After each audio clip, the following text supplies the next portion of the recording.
तो आज हमने ना डायरेक्टली एक काम करना है और वो काम है ES6।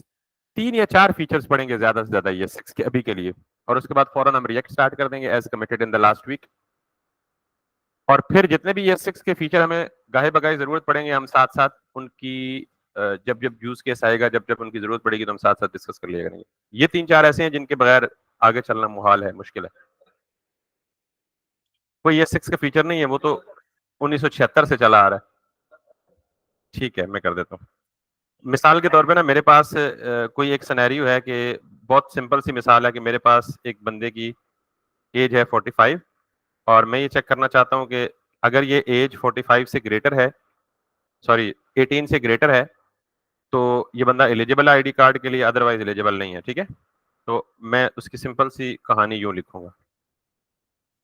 ठीक है, और मैं ये कहूंगा जी कि यहाँ पे कंसोल लॉग पे जाए और कहे जी कि एलिजिबल अदरवाइज नॉट एलिजिबल। बड़ी टिपिकल सी एग्जांपल है। तो टर्नरी ऑपरेटर ये काम करने के, इस काम का यानी ये ठीक है, अच्छी जगह, अच्छी वो है, इफ एल्स यूज होता है, लेकिन बहुत सारी जगहों पे इफ एल्स की एप्लीकेशन नहीं हो सकती, इफ एल्स इस्तेमाल नहीं किया जा सकता। स्पेशली स्पेशली स्पेशली रिएक्ट पढ़ते हुए अगर आप सवाल पूछते तो ज्यादा सूटेबल होता। रिएक्ट पढ़ते हुए JSX के अंदर आप इफ एल्स ब्लॉक इस्तेमाल नहीं कर सकते।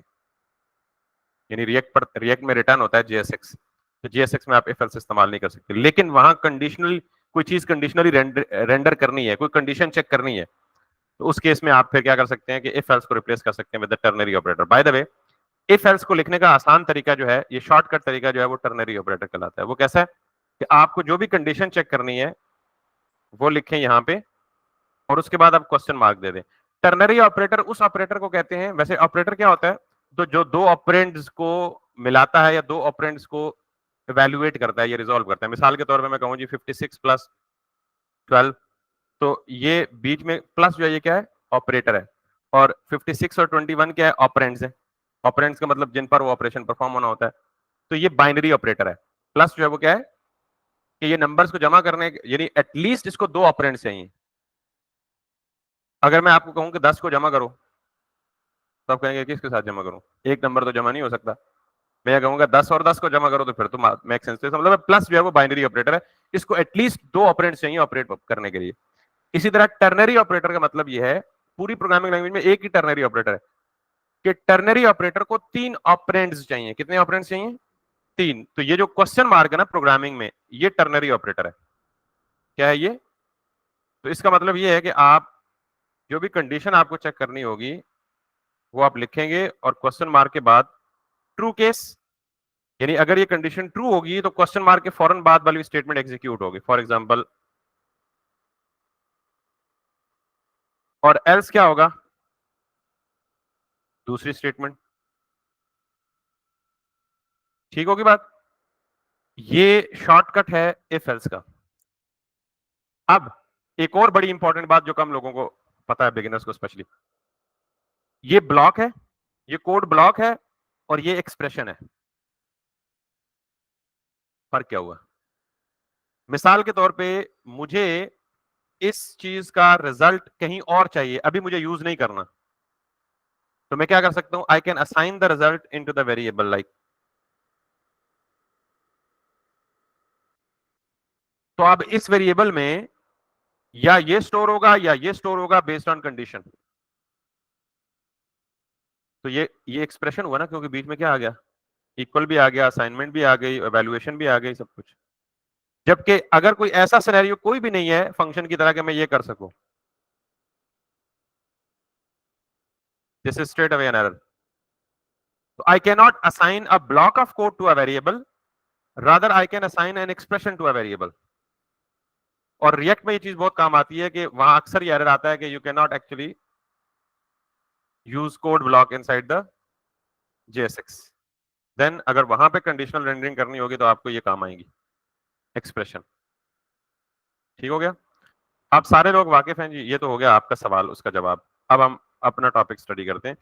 तो मेरे पास मिसाल के तौर पे एक वेरिएबल है, और वो वेरिएबल है लेट्स सपोज नेम्स, और मैंने आपको कहा कि इस वेरिएबल में पड़ा हुआ है अरे पड़ी हुई है, ठीक है, और मैंने सिंपली इसको कहा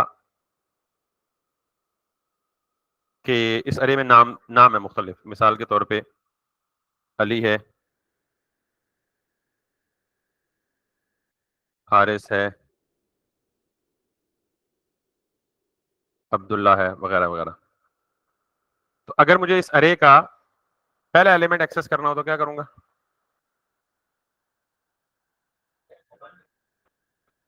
आई जीरो, आई किधर है? आई तो है ही नहीं बीच में। नेम्स, थैंक यू बेटा, नेम्स और इंडेक्स जीरो, ठीक। और अगर दूसरा एलिमेंट एक्सेस करना हो तो क्या करूंगा? Names of one. तीसरा करना हो तो क्या करूंगा? Names of to. अल्लाह की कसम इसमें कोई मसला नहीं है, ठीक है, ये लेकिन ये थोड़ा सा लंबा तरीका है, ये ट्रेडिशनल जावास्क्रिप्ट का तरीका है, ये कर सकते हैं, ये पुराना है। हम क्या पढ़ने लगे हैं? ES6। अगर आपको किसी भी अरे के नोड टेस्ट डॉट जेएस, क्या नाम है फाइल का? App dot JS, not test dot JS. तो इसमें कोई तरीका नहीं है, आप कह रहे हैं कि तीनों एलिमेंट हो चुके हैं, लेकिन ES6 हमें ज्यादा फ्लेक्सिबल सिंटैक्स देता है। अगेन जब भी मैं ES6 की बात करूंगा तो सबसे ज्यादा ES6 में किस चीज पे काम हुआ है? सिंटैक्स शॉर्टनिंग पे काम हुआ है, कि सिंटैक्स हर चीज का बहुत ज्यादा शॉर्ट कर दिया गया। अब अगर मैं कहूं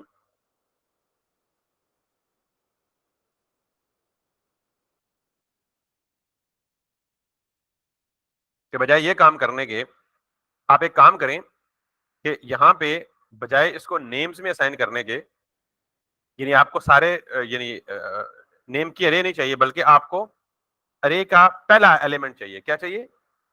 पहला एलिमेंट। तो आप क्या क्या लिखेंगे यहाँ? EL0, कोई भी नाम दे दें किसी भी वेरिएबल का। तो मैंने L1 लिखा, इसका मतलब है मुझे एलिमेंट, तो मेक श्योर के ये मैंने इनक्लोज किया इन स्क्वायर ब्रैकेट, ठीक। तो अगर मैं इस नेम्स ऑफ जीरो के बजाय EL1 लिखूंगा तो I would still get the same result. Sorry, क्योंकि वो नेम्स नाम की अरे का नाम ही गायब हो गया ना। तो अगर मैं डिस्प्ले करूंगा तो मुझे क्या मिल गया? अली मिल गया। तो इसका मतलब ये हुआ कि जो मैं बगैर इंडेक्स के भी किसी अरे के एलिमेंट को एक्सेस कर सकता हूं।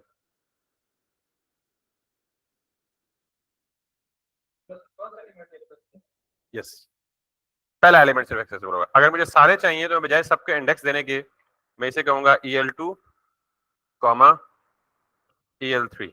तो EL1 यानी एलिमेंट 1, EL2 और EL3।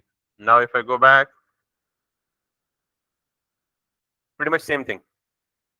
लेकिन किया क्या मैंने कि मैंने इस पूरी अरे को तोड़ दिया, और तोड़ के उसमें से हर एक वैल्यू या एलिमेंट निकाल के एक अलग वेरिएबल में रख दिया। एक ही लाइन में ये सारा काम हो गया।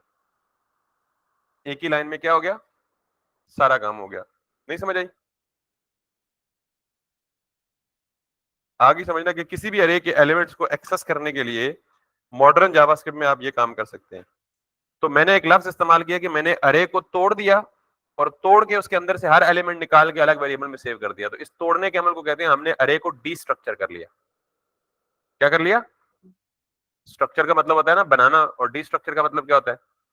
तो मैंने अरे की डीस्ट्रक्चरिंग कर ली। अब बाज केसेस में आपको ऐसी जरूरत पड़ सकती है कि आपको पूरी अरे में से एक एलिमेंट चाहिए, पहला वाला। तो आप क्या कर लें? आप सिंपल यहां जाके सिर्फ पहला एलिमेंट उठा लें, तो आपको सिर्फ पहला दे देगी। लेकिन इस काम में आप सीक्वेंस को डिस्टर्ब नहीं कर सकते। आप चाहें जी कि मैं डायरेक्ट इस तरह से तोड़ के किसी तरह सेकंड एलिमेंट तक पहुंच जाऊं, तो वो काम आप नहीं कर सकते। एक काम और कर सकते हैं कि अगर EL1 लिखा मैंने तो कौन सा एलिमेंट स्टोर हुआ इसमें? पहला वाला।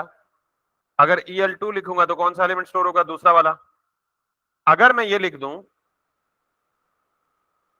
3 डॉट्स लिख दूं, क्या लिख दूं? 3 डॉट लिख दूं, और आगे कोई भी वेरिएबल नेम लिख दूं, मैंने आर लिखा, R means rest of the values, remaining values. तो इसका मतलब ये हुआ कि EL1 जो वेरिएबल है इसमें सबसे पहली वैल्यू उठ के आएगी अरे में से, और अगर आगे 3 डॉट्स लगे हैं तो इसका मतलब है बाकी जितनी चीजें हैं वो एज इट इज आ जाएंगी, सारी की सारी इकट्ठी। Let me do that.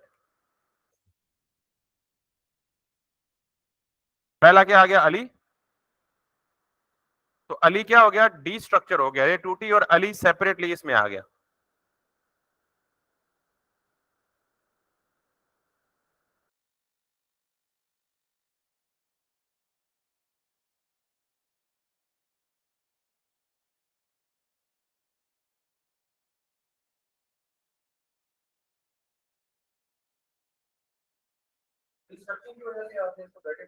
Yes, समझ आई बात। तो जब भी आप इक्वल टू के लेफ्ट साइड पे, इक्वल टू के लेफ्ट साइड पे किसी वेरिएबल के साथ 3 डॉट देखें, तो इन 3 डॉट्स को कहते हैं रेस्ट ऑपरेटर। क्या कहते हैं? रेस्ट ऑपरेटर का मतलब यह है कि it will catch the remaining values. अब रिमेनिंग कितनी है? 2 भी हो सकती हैं, 100 भी हो सकती हैं, 10 भी हो सकती हैं, 12 भी हो सकती हैं। जितनी भी रिमेनिंग वैल्यूज होंगी उनको कौन ग्रैब कर लेगा? Rest operator. और इस केस में रेस्ट ऑपरेटर कौन सा है? आर तो बता वेरिएबल नेम है, 3 डॉट्स रेस्ट ऑपरेटर है। 3 डॉट्स क्या है? यहां तक बात समझ आ गई है? अच्छा,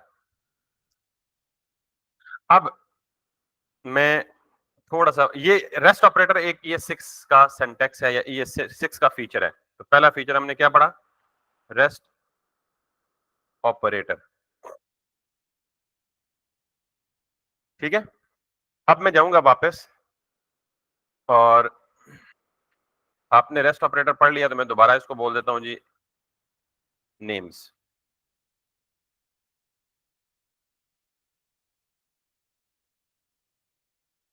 और ये, बल्कि मैं यूं करता हूं कि रेस्ट ऑपरेटर वाली एग्जांपल को भी साथ ही रखता हूं, इसको कमेंट कर देता हूं ताकि बाद में काम आए तो मैं आपको कंपैरिजन कर सकूं। और इसको अनकमेंट कर देता हूं और यहाँ पे दोबारा आ जाता हूं नेम्स पे, और यहाँ पे आ जाता हूं मैं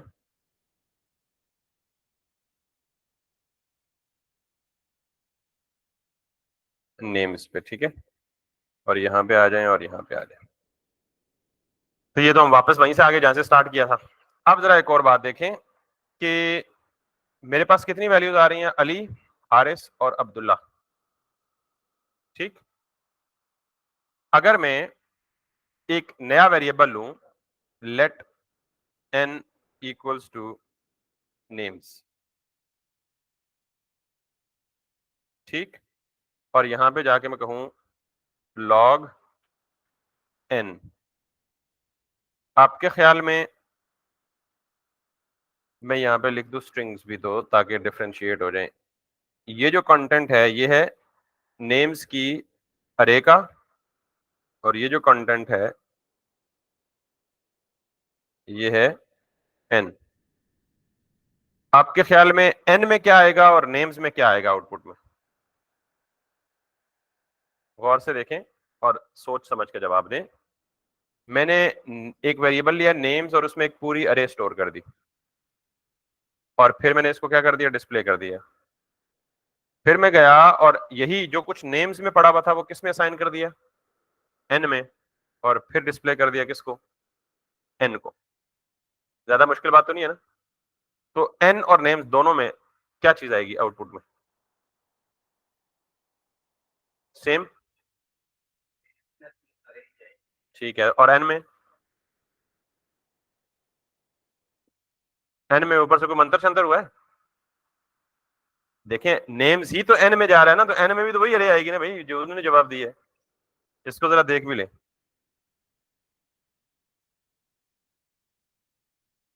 क्लियर? आप कहेंगे सर फिर दिमाग क्यों खा रहे हैं, हमारा दोनों में सेम है। यहाँ पे अब थोड़ा सा एक मैजिक और एक एडिशनल फीचर पढ़ाना है आपको। मकसद ये है कि इस वक्त नेम्स में भी वही चीज है और एन में भी वही चीज है। अब जरा गौर से देखिएगा कि मैंने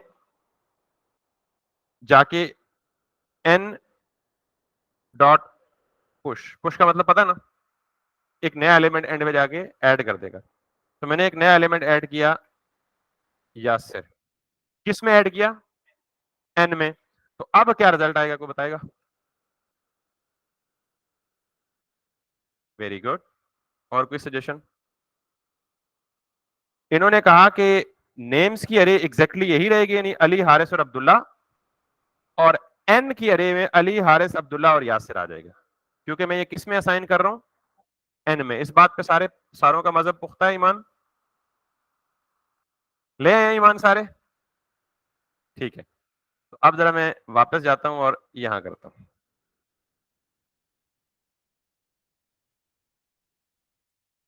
पक्का? कंफर्म?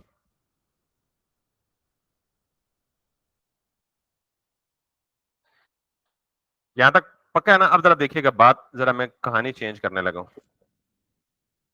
अगर मैं ये कर दूं,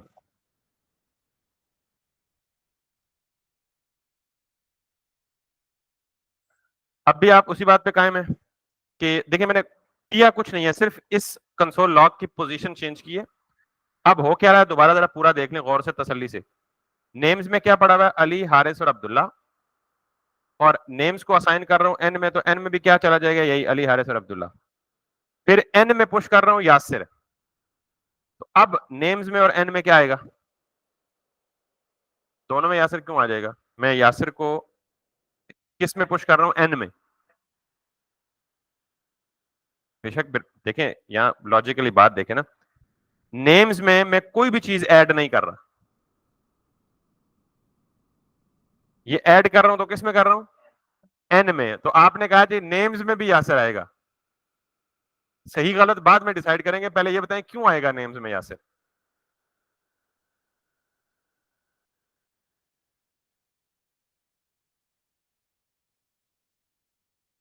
आपके पास स्टिल टाइम है, आप अपना जवाब चेंज कर सकती हैं। मैं सोचने का टाइम दे रहा हूं।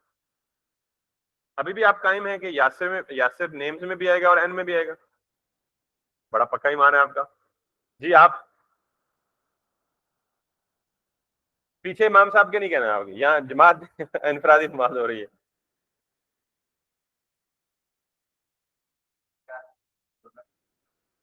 ख्याल अच्छा होता है, इसलिए जो दिल का है वो ख्याल मान लेना चाहिए। तो आपका भी ईमान है कि दोनों में यासिर ऐड होगा? जी आपका क्या ख्याल? दोनों में आएगा। आप जवाब दे दें क्यों आएगा दोनों में। मैं तो ऐड एन में कर रहा हूँ।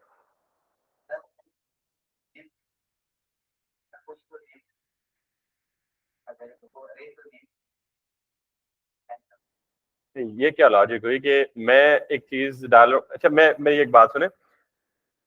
मैंने दो, मेरे पास बर्तन है, ठीक है, एक में दूध डाल लिया और एक में पानी डाल लिया, समझ आ गई बात? अब मैं, या यूं कह लें कि एक बर्तन खाली है और एक में दूध है, ये एक गिलास है और एक बोतल है।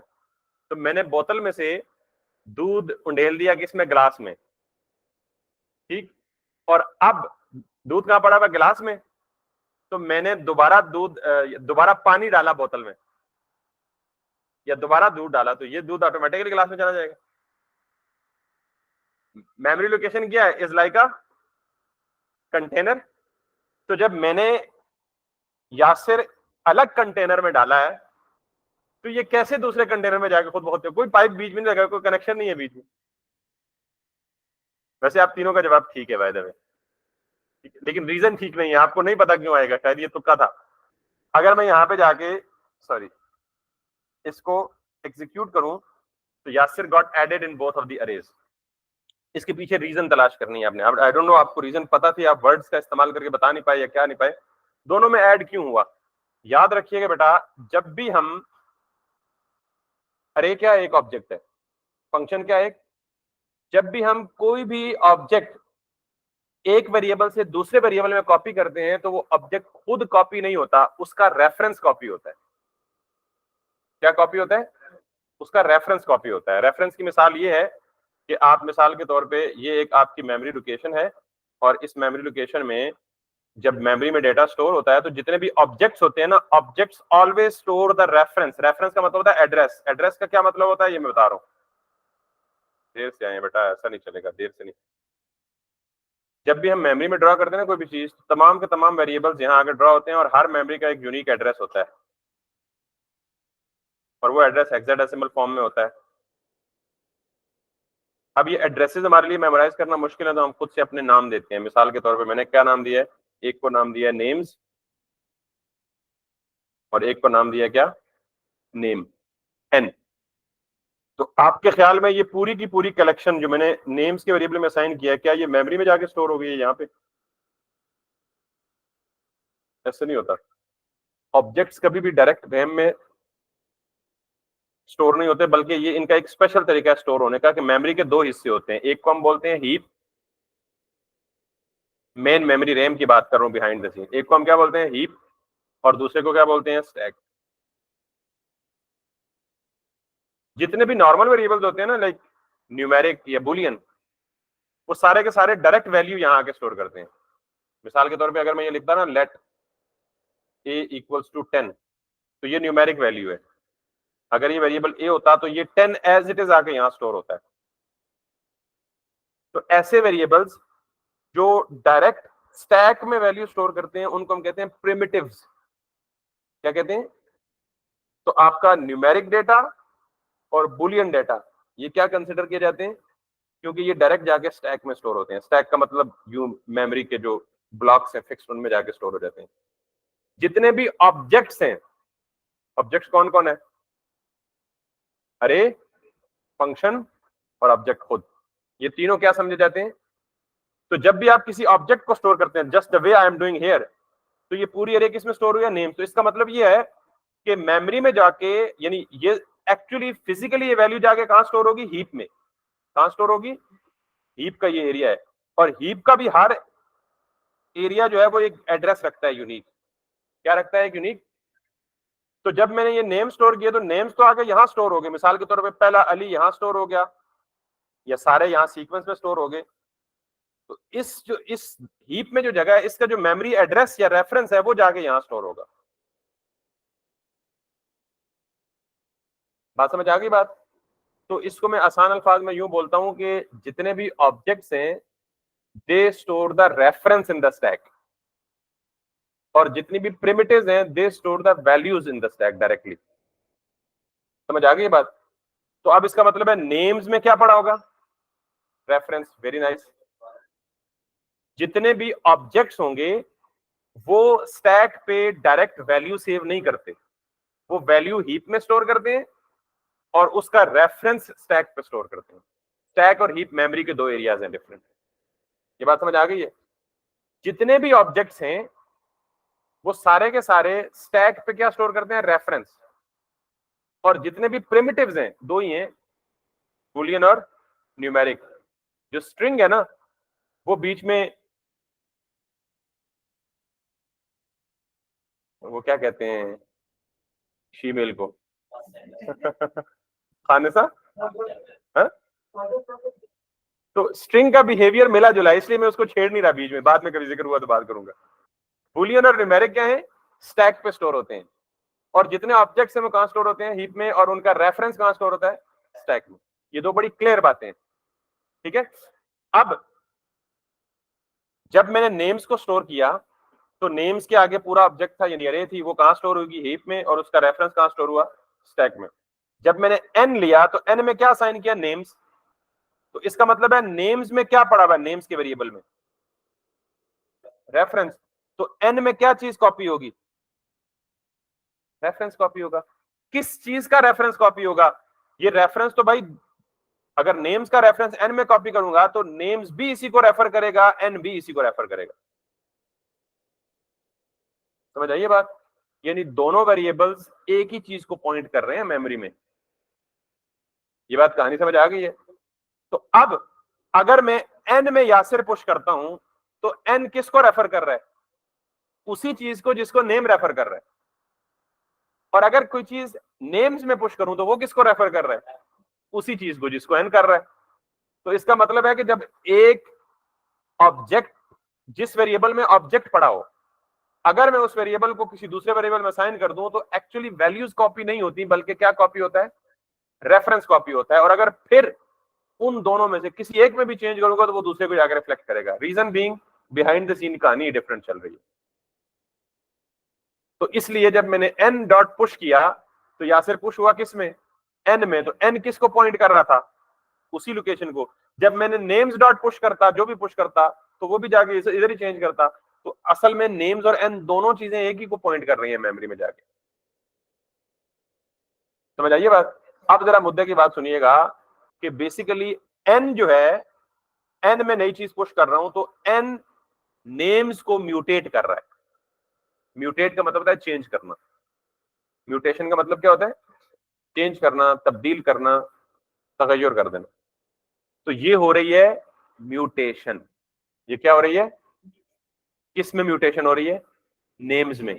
किस वजह से हो रही है, एन की वजह से। मैं चेंज एन में कर रहा हूं, चेंज हो कौन रहा है, that is called as mutation. ये 6 का अगला कॉन्सेप्ट है। बिहाइंड द सीन समझ आ गया। आज के बाद ये मेरी मेमोरी डायग्राम ड्रॉ नहीं करूंगा। ये ऑब्जेक्ट हो, फंक्शन हो, अरे हो, ये तीनों चीजें क्या होती हैं, बाय नेचर म्यूटेट होती हैं। क्या होती हैं, म्यूटेट हो जाती हैं। यानी अगर इनका रेफरेंस किसी 2 या 3 वेरिएबल्स में इकट्ठा पड़ा हुआ है, तो किसी वेरिएबल में भी चेंज करेंगे तो बाकी सारे वेरिएबल्स भी क्या हो जाएंगे, चेंज हो जाएंगे। ये म्यूटेशन बड़े काम की चीज भी है और बाज़ औक़ात ये रिक्वायर्ड नहीं भी होती। यानी sometime it is required, sometime it is not required. तो आपको पता होना चाहिए म्यूटेशन क्या है। अब अगर मैं मिसाल के तौर पे ये नहीं चाहता कि ये म्यूटेट हो, मैं ये नहीं चाहता कि क्या हो, म्यूटेट हो, कि जैसे मैं कह रहा हूं जी कि मैं एन में को चेंज करूं, तो एन को नेम्स को चेंज नहीं करना चाहिए। नेम्स को चेंज, तो इसका मतलब है इशू यहां प्रिंटिंग में नहीं है, इशू यहां पे है, असाइनमेंट में। क्योंकि जब मैं नेम्स को एन में असाइन कर रहा हूं, तो वैल्यूज नहीं कॉपी हो रही। क्या कॉपी हो रहा है, रेफरेंस कॉपी हो रहा है। What if I want to copy the values not the reference. ठीक है, तो क्या तरीका है, तो बेटा तरीका यह है कि आप इस नेम्स को स्क्वायर ब्रैकेट में बदलें, ना बदले बेशक कोई मसला नहीं। इस नेम के स्टार्ट में 3 डॉट्स लगा दें। एरर दे रहे हैं, जब एरर दे तो फिर आप इसको स्क्वायर ब्रैकेट में डाल दें।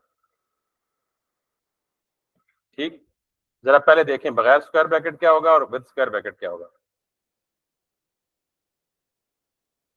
ये चीज क्या करती है, 3 डॉट्स क्या करते हैं, अबे ट्रेस के बच्चे, इससे पीछे कौन सा कंसेप्ट, हाँ रेस्ट ऑफ द वैल्यूज। अभी रेस्ट को छोड़ें, वो तब था जब ये लेफ्ट साइड पे था। 3 डॉट्स क्या करते हैं, डी स्ट्रक्चर करते हैं। क्या करते हैं, तोड़ते हैं। किसको, अरे को। कौन सी अरे को तोड़ के करेंगे क्या, अरे में क्या पड़ा है, अली, हारिस और अब्दुल्ला। इसको तोड़ेंगे तो क्या होगा, अली अलग, हारिस अलग, अब्दुल्ला अलग। अरे क्या हो गई है, डी स्ट्रक्चर हो गई है। ठीक है, मैं चाहता हूं कि एक लाइन में 2 काम हो जाए। अरे डी स्ट्रक्चर तो हो रही है, वापस उसको अरे में डाल दो। स्क्वायर ब्रैकेट क्या करेगी, 3 डॉट्स क्या कर रहे हैं, नेम्स को डी स्ट्रक्चर कर रहे हैं। सराउंडिंग में स्क्वायर ब्रैकेट क्या कर रही है, दोबारा उनको अरे में डाल रही है। यार फायदा क्या हुआ, फायदा ये हुआ कि अब जो एन में नई वैल्यू आएगी वो रेफरेंस नहीं आएगा, वो क्या आएगा, ओरिजिनल वैल्यूज। क्यों, देखें ये 3 डॉट्स इन्होंने क्या किया, अरे को तोड़ा और अरे को तोड़ के एक नई अरे कंस्ट्रक्ट की। यानी 3 डॉट्स ने अरे को तोड़ा तो अली, हारिस और अब्दुल्ला अलग अलग आ गए। फिर इर्द गिर्द स्क्वायर ब्रैकेट दे दी तो उसने दोबारा से उनको किस में डाल दिया, अरे में डाल दिया। तो यूं समझ लें, याद रखें हमेशा कि जब भी आप 3 डॉट्स इक्वल टू की राइट साइड पे रखते हैं, इक्वल टू के, तो ये 3 डॉट्स स्प्रेड ऑपरेटर कहलाते हैं। क्या कहलाते हैं, और जब ये लेफ्ट साइड पे होते हैं तो क्या कहलाते हैं, रेस्ट ऑपरेटर। ठीक है, और एक और निशानी याद रख लें, जब भी आपने किसी यानी 3 डॉट्स को इस्तेमाल करके वैल्यू असाइन कर रहे हो तो वो रेस्ट ऑपरेटर होगा लेफ्ट साइड पे, यानी रिसीविंग एंड। यूं समझ लें कि रिसीविंग एंड क्या होगा, रेस्ट, और गिविंग एंड क्या होगा, स्प्रेड। तो 3 डॉट्स अपनी यूज केस के एतबार से डिफरेंट नेम रखते हैं। बात समझ आ गई, यहां असाइन कर रहा हूं तो स्प्रेड ऑपरेटर, ऊपर असाइन हो रहे थे तो रेस्ट ऑपरेटर। ये बात समझ आ गई है। और इससे भी आसान, सब आसान तरीन निशानी, spread operator is use to copy the original array. तो ये क्या हो रहा है, अरे की कॉपी बन रही है। क्या हो रहा है, अरे की कॉपी बन रही है। कैसे बनेगी कि अरे में से सारे एलिमेंट बारी बारी निकालो और उनको फिर दूसरी अरे में डाल दो। तो अब अगर मैं यहां पे जाऊंगा और देखूंगा तो अब क्या आना चाहिए एन और नेम्स में, नेम्स में या सर नहीं आएगा। पक्की बात है, ये मान ले इस बात पे सारे। नेम्स में आपने क्या बोला था, नेम्स में यासिर नहीं आएगा और एन में यासिर आएगा। अब रीजन भी बता दें जरा बड़ी क्विकली, कि अब मैं रेफरेंस कॉपी नहीं कर रहा एन में, अब मैं पूरी अरे को कॉपी, पूरी अरे की एक दूसरी कॉपी बनाई और उस कॉपी को एन में असाइन कर रहा हूं। तो असल में इस कॉन्सेप्ट को कहते हैं कि मैंने नेम्स की अरे को इम्यूटेबल बना दिया। क्या बना दिया, बाय डिफॉल्ट वो क्या थी, म्यूटेबल थी। क्यों म्यूटेबल थी, चेंजेबल थी। क्यों चेंजेबल थी, because when I was actually assigning names to N, value copy नहीं हो रही थी, रेफरेंस कॉपी हो रहा था। और रेफरेंस कॉपी होने का मतलब क्या है, दोनों वेरिएबल एन और नेम्स एक ही चीज को पॉइंट कर रहे हैं। और मैंने क्या किया, नेम्स को पहले तोड़ा, फिर उसको जोड़ा, फिर उसको एन में असाइन किया। तो इससे क्या हुआ, बीच में रेफरेंस वाली कहानी खत्म। अब actually n is pointing to the different array, names is pointing to the different array.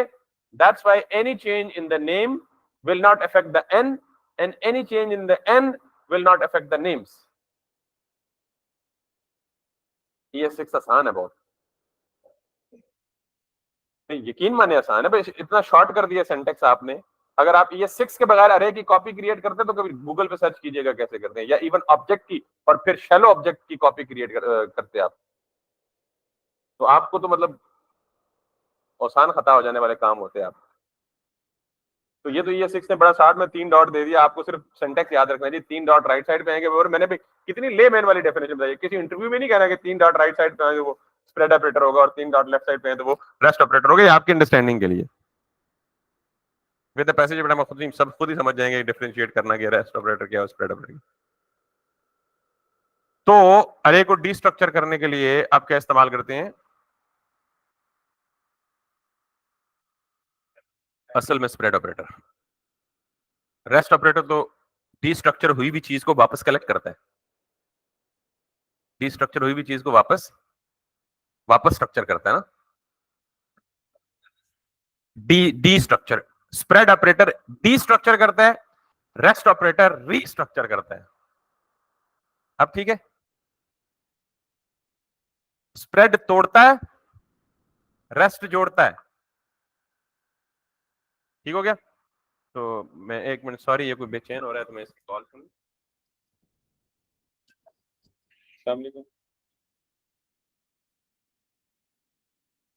जी जी भैया,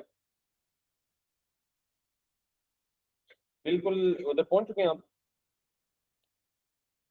अच्छा, मुझे सिर्फ 2-3 मिनट दें, मैं बच्चे को भेजता हूँ वहीं पे, वो आपको उठा लेगा। या आप अगर साथ आ जाए, मुझे अमाउंट भी देनी है, इज इट पॉसिबल। अच्छा बाइक पे है तो फिर तो इजी है, उसी अगर ब्रेड एंड बटर के साथ गली है अंदर आ जाए तो 4 गलियां मिलती हैं थोड़ा सा आगे, जहाँ 4 गलियां मिलती हैं ना चौक से, उस चौक में से लेफ्ट मुड़ जाए तो किसी से पूछ लें, बेशक बाहर चौकीदार बैठे होंगे, सुपर टेक। वैसे मैं सुपर टेक मैं बच्चा भी बाहर भेज सकता हूँ इंडिया, ठीक है। थैंक यू यार। अभी मुझे 1 मिनट दीजिएगा, वो डिस्पेंसर लाया हुआ वेंडर ने, तो मोबाइल खड़ा है, उसको जगह नहीं मिलेगी, वापस चला जाएगा, काम हो जाएगा। लेट मी, अब रिकॉर्डिंग रुक तो नहीं सकती, तो ये 2 मिनट दें, मैं वो डिस्पेंसर वाले को गाइड करके तो वापस यहीं से शुरू करता हूँ, रिकॉर्डिंग चलती रही बेशक।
Sorry for this little disruption.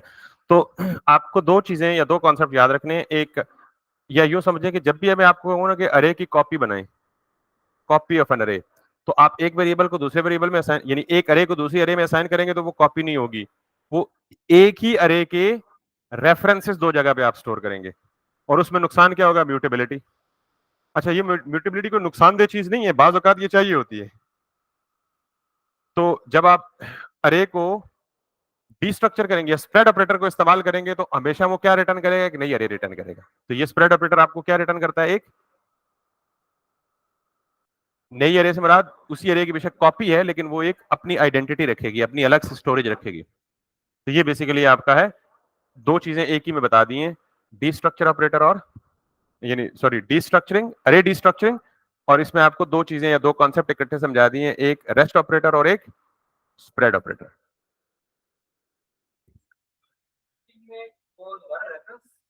मैं एग्जांपल देता हूं अभी।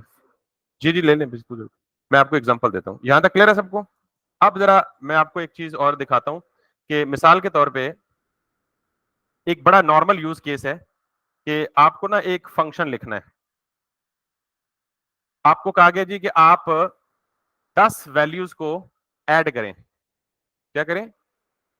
10 वैल्यूज को ऐड करें या कोई भी ऑपरेशन परफॉर्म करें। तो ये 10 वैल्यूज को 10 डिफरेंट वेरिएबल में सेव करना कोई चालाकी इंटेलिजेंस है? तो उन 10 वैल्यूज को क्या करें? एक अरे में रैप कर देना, एक अरे में रख दें। तो मैं यहां पे क्या करता हूं, लेट, सॉरी, पहले फंक्शंस को छोड़ें, पहले हम ये लिखते हैं, लेट वैल्स इक्वल्स टू कोई भी 10 वैल्यूज हैं, कोई भी ऑपरेशन आप परफॉर्म कर सकते हैं, plus is just a very simple bare example. 12 हो गई। तो अब अगर मैं ये आपको कहूं कि बगैर अरे यूज करने के इसका क्या फायदा या क्या नुकसान होगा, और विद अरे यूज करने का क्या फायदा नुकसान होगा, तो मैं कहूं जी कि फंक्शन और एड वैल्स और दिस। अब दो अप्रोचेज हैं। ये फंक्शन क्या करेगा? जहां से कॉल होगा वहां से ये वैल्यूज पास करेगा, ठीक है। एड वैल्यूज में ये करेगा, और दो तरीके हैं। एक तरीका तो ये है कि आप इस फंक्शन में कितनी वैल्यूज ऐड करनी है? 10, तो आप 10 की 10 वैल्यूज पास कर दें।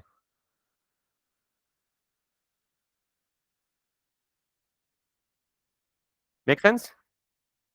अब ये पागल वाला पागलों का काम है या नहीं है? क्यों? क्योंकि एक तो यहां आप पूरी 10 की 10 वैल्यूज लिखेंगे, खैर ये तो यहाँ भी मैनुअली लिख लें, लेकिन रिसीव करते वक्त आपको कितने वेरिएबल्स चाहिए? 10। 1, 2, 3, 4, 5, 6, 7, 8, 9, 10। इसके लिए बेहतर क्या है? दो काम बेहतर है। पहला ये कि 10 आप पास तो कर ही रहे हैं, इसको थोड़ी देर के लिए कमेंट कर दें। 10 वैल्यूज आप पास तो कर रहे हैं, रिसीविंग एंड पे आप ये कर लें,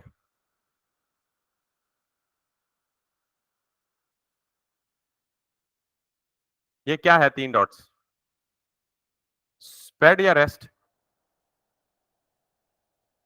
रेस्ट। पक्का ईमान? रेस्ट पे पक्का? याद रख लेगा हर बारी तो कर ही लगेगा। हाँ, स्प्रेड है, ले गया पटड़ी थी वो, वही रेस्ट है। रेस्ट है।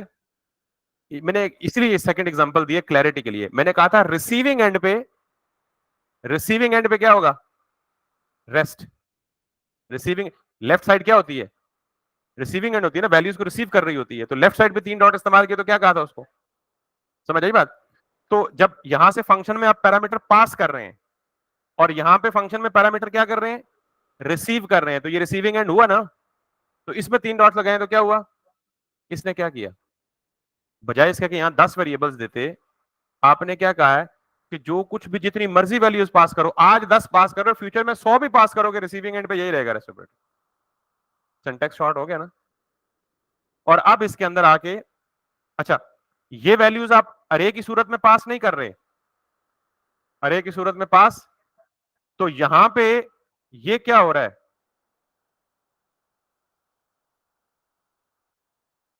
आप जरा गौर से देखिएगा, अगर मैं यहां पे लॉक कर दूं और यहां पे कर देता हूं वैल्स को, और मैं इस फंक्शन को कॉल तो हो ही रहा है ऑलरेडी, तो कॉल हो रहा है, तो हम इसको बेसिकली लॉग भी कर देते हैं।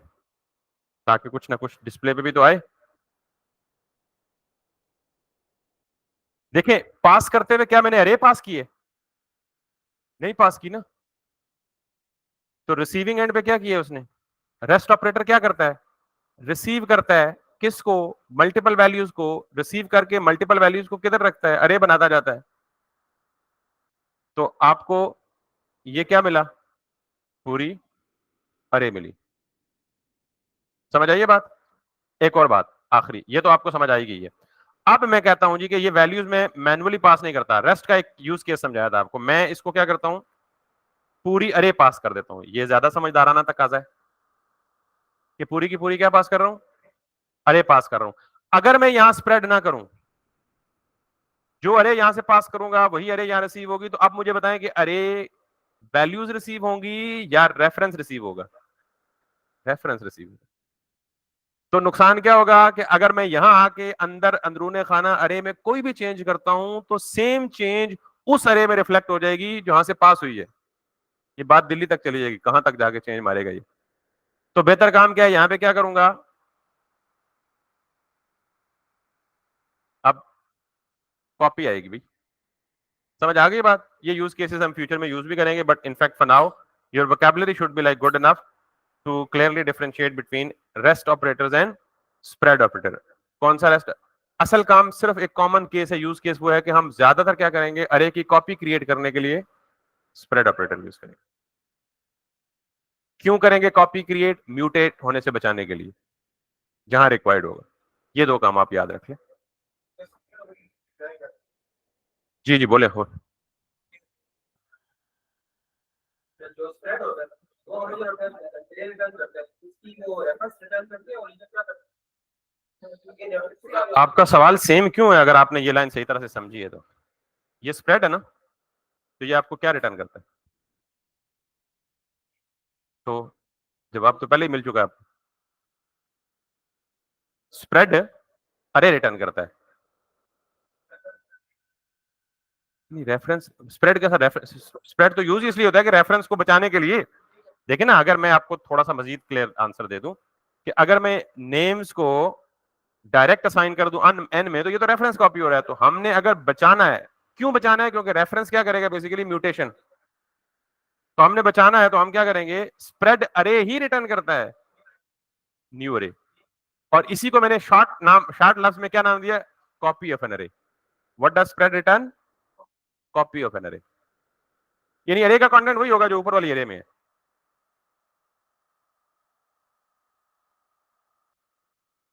चले, तो यहां पे अगर आपको ये क्वेश्चन क्लियर हो गया तो हमें नेक्स्ट काम के लिए स्प्रेड, यानी ये दो फीचर्स या तीन फीचर्स स्प्रेड और रेस्ट ऑपरेटर हमारे क्लियर हो गए। अब हम एक काम करते हैं। ये सिक्स का एक फंक्शन है, एक नहीं बहुत सारे अरे के फंक्शन है। क्योंकि मैंने आपको बार बार भी बताया कि अरे में सबसे ज्यादा इंपॉर्टेंट चीजें तीन है, फंक्शन, ऑब्जेक्ट और अरे। और डेटा स्टोरेज के लिए अरे का एक खास अच्छा खासा इस्तेमाल है, तो इसलिए अरे के ऊपर बहुत सारे बिल्ट इन फंक्शन ES6 ने हमें प्रोवाइड किए हैं। ठीक है, तो मैं दोबारा यहाँ से, सॉरी, इसको मिटाने से पहले मैं यही अरे कॉपी करता हूँ और इस सारे को यहाँ पे दोबारा से पेस्ट कर देता हूँ। सॉरी, ये क्या हो गया? कॉपी, ये वाली अरे कॉपी करता हूँ और यहाँ पे पेस्ट करता हूँ। तो ये जो वैल्स की अरे है, चाहे ये स्ट्रिंग है चाहे कुछ भी है, ये एक बिल्ट इन फंक्शन देती है डॉट मैप। वैसे आप अरे के तमाम कंटेंट को ट्रेवर्स करना चाहते हैं तो लूप इस्तेमाल करते हैं, इज इट? तो लूप का इस्तेमाल मॉडर्न ES6 में कम ही होता है, क्योंकि उसके मुतबादल बहुत सारे फंक्शन, कम ही होता है कि मतलब खत्म नहीं हो गया, होता है लेकिन बहुत कम होता है। उसके मुतबादल बहुत सारे बिल्ट इन फंक्शन अवेलेबल हो गए हैं। मिसाल के तौर पे आपने इस पूरी लूप पे ट्रेवर्स करना है ना। ट्रेवर्स करने का मतलब क्या है? हर एलिमेंट को या तो डिस्प्ले कराना है या हर एलिमेंट के साथ कोई ऑपरेशन परफॉर्म करना है या कुछ भी करना है। तो आप क्या इस्तेमाल कर सकते हैं? Map is kind of a loop. ये मैप का बिल्ट इन फंक्शन दो पैरामीटर लेता है, एक कॉल बैक और दूसरा इंडेक्स। कितने पैरामीटर लेते हैं? पहली बात तो यह है कि मैप का फंक्शन पहला पैरामीटर के तौर पे एक फंक्शन लेता है।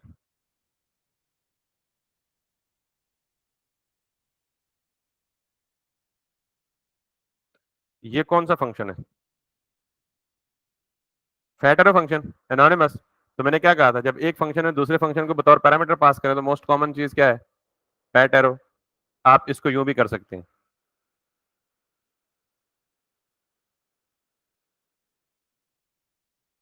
वैसे ये भी अच्छी खासी बहस है कि फैट एरो और ये फंक्शन वाले फंक्शन में क्या डिफरेंस है। इसमें भी टेक्निकल डिफरेंस है बारीक, लेकिन उस डिफरेंस में अभी हम नहीं जाएंगे। तो आप ये कर सकते हैं या फिर फैट एरो फंक्शन यूज कर सकते हैं। जाहिर है ये ज्यादा शॉर्ट है सिंटेक्स में, तो हम यही लिख देते हैं। तो सॉरी, मैंने प्रीवियसली गलत बोला कि मैप का फंक्शन दो पैरामीटर लेता है। मैप का फंक्शन एक ही पैरामीटर लेता है जिसको हम कॉल बैक फंक्शन बोलते हैं। इस फंक्शन के अंदर हमें दो पैरामीटर्स मिलते हैं, बाय डिफॉल्ट मिलते हैं। कौन देता है? मैप का फंक्शन। कॉल बैक फंक्शन में दो पैरामीटर देते हैं, एक को हम कह सकते हैं जी इंडेक्स, दूसरे को हम कह सकते हैं वैल्यू। अब मैप का फंक्शन क्या करता है? मैप का फंक्शन इस अरे में जाता है और बारी बारी हर एक एंट्री को उठाता है। 25 की पोजीशन क्या है इस अरे में? 0। 45 की पोजीशन क्या है? 1। इसी तरह 2 3, हर एक का एक खास इंडेक्स है ना। तो मैप का फंक्शन क्या करता है? इस अरे में जाता है, जिस अरे पे मैप का फंक्शन लगाओ, और उसकी पहली एंट्री या पहली वैल्यू को उठाता है और इस कॉल बैक फंक्शन में अवेलेबल कर देता है। अब इस कॉल बैक फंक्शन में मैंने दो पैरामीटर लिए ना, तो इसका इंडेक्स पहले पैरामीटर में अवेलेबल कर देता है, इसकी वैल्यू दूसरे पैरामीटर में अवेलेबल कर देता है। Make sense? और अब अगर मैं यहां पे अंदर जाके लॉग लिखूं, लॉग पहले लिखता हूं जी मैं इंडेक्स, फिर मैं, आपको पता ना प्लस कंकेटिनेशन ऑपरेटर है, पता है ना कि प्लस स्ट्रिंग को कंकेटिनेट करता है। तो मैंने कहा जी इंडेक्स प्रिंट करो और फिर क्या प्रिंट कर दो? वैल्यू प्रिंट कर दो। तो ये क्या करेगा? इफ एवरीथिंग गोज वेल, तो वो क्या करेगा? सॉरी, मैंने उलट बोल दिया। पहले पैरामीटर में क्या प्रिंट करता है? क्या अवेलेबल करता है? वैल्यू। और दूसरे में क्या अवेलेबल करता है? इंडेक्स। तो मैं इसको रिप्लेस कर देता हूँ, वैल्यू, और दूसरे में क्या देता है आपको? ये हमेशा ऐसे ही है इसका सिंटेक्स, ठीक है। तो मैं यहाँ पे इंडेक्स वैल्यू ये कर देता हूँ।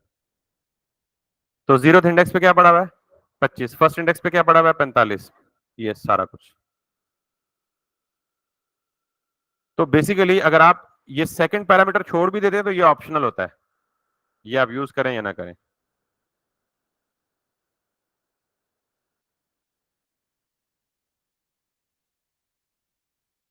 Make sense?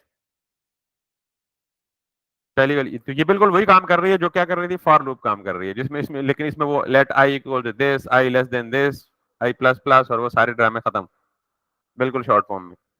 तो map is again a built in function in ES6 and beyond. ES6 feature है मैप भी एक। और मैप फंक्शन हमेशा किस पे चलता है? अरे पे चलता है, यानी अरे पे आइटरेट करता है। यानी ये लूप का मुतबादल है ना, एक किस्म का। समझ आ गई है जी? पक्का?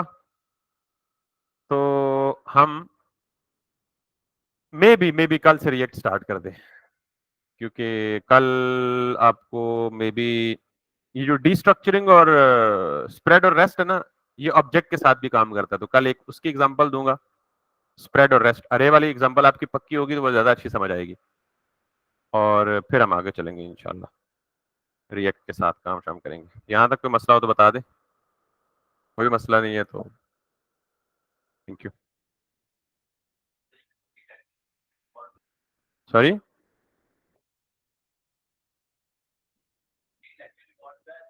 प्लीज लेक्चर रिकॉर्ड होगा।